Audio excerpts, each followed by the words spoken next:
Wabarakatuh. Izin memperkenalkan diri, nama saya Eva Hayani dari kelas PAI 3C dengan NIM 0101240156. Jadi di sini saya akan menjelaskan materi pertama sampai akhir. Untuk yang pertama yaitu analisis manusia dalam perspektif Islam, filsafat, dan ilmu pengetahuan. Nah, dalam Islam manusia adalah makhluk ciptaan Allah yang paling sempurna karena dibekali akal, hati, dan ruh. Akal membuat manusia mampu berpikir, hati membimbing pada nilai baik dan buruk, serta ruh menghubungkan manusia dengan Allah. Karena itu manusia memiliki tanggung jawab yang moral atas setiap perbuatannya. Sebagai khalifah di bumi, manusia diberi amanah untuk menjaga alam, menegakkan keadilan, dan tidak berbuat kerusakan. Filsafat memandang manusia sebagai makhluk yang berpikir dan pencari kebenaran.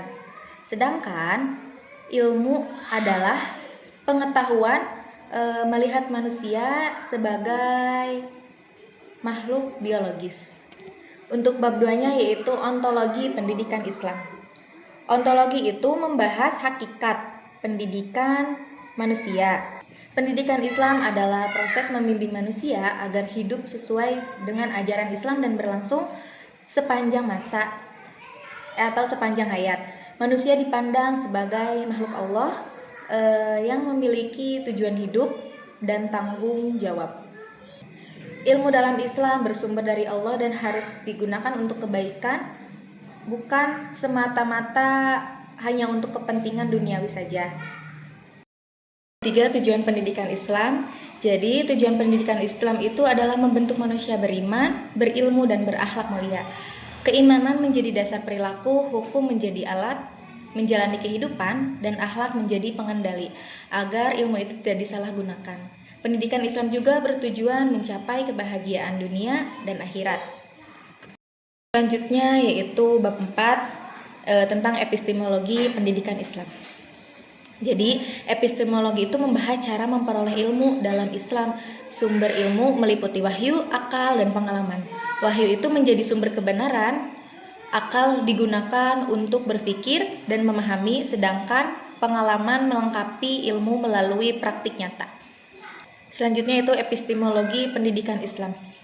Pendidikan Islam menekankan integrasi ilmu, yaitu tidak memisahkan ilmu dan agama dan ilmu umum.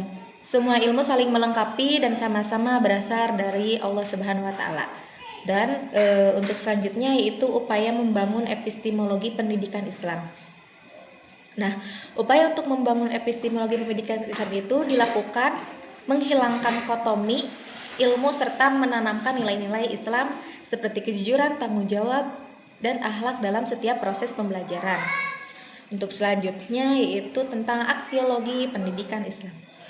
Jadi, aksiologi itu membahas tentang nilai dan manfaat ilmu. Dalam pendidikan Islam, ilmu harus bermanfaat dan bisa diamalkan karena ilmu tanpa pengalaman itu tidak memiliki nilai.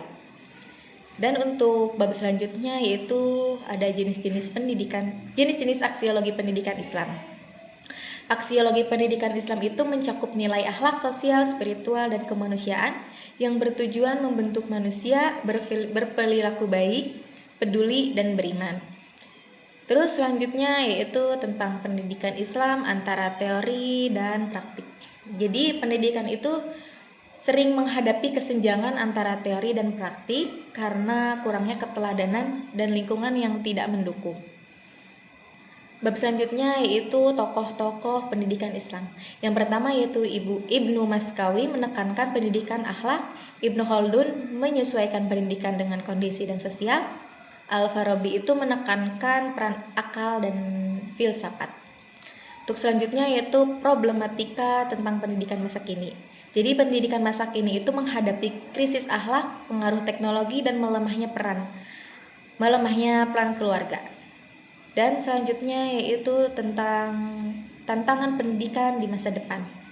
Jadi tantangan pendidikan di masa depan itu adalah menghadapi globalisasi dan pengembangan teknologi tanpa kehilangan nilai-nilai Islam. Mungkin itu saja review tentang materi pertama sampai akhir. Terima kasih. Assalamualaikum warahmatullahi wabarakatuh.